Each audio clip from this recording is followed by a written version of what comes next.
Hey Siri, call Lady Luck. Hey Siri, call Lady Luck. Hey Siri, call Lady Luck.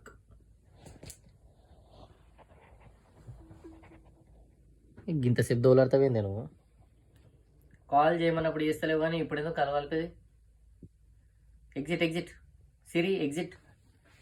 ఏ సిరి exit exit. దాంతో ఎందుకు కొట్లాడుతున్నాడు? Exit. అది చూడు తిరుగుతా ఉన్నది ఇంకా. అర్థమైంది, అందుకే పొమ్మన్నా. ఎగ్జిట్ బయట, అందుకే దీనికి దోలానికి టైం పడుతుంది. బయట పెట్టేసరికి దీనికి ఏం సంబంధం డొగ్గు? దీనికి కూడా సరి పెడుతుంది. గైస్, మా సిరి కూడా చలికి ఎఫెక్ట్ అవుతుంది. అందరు కేర్ఫుల్గా ఉండండి, బికాస్ 9 degreesకి పోతుంది అంట టెంపరేచర్. So be safe.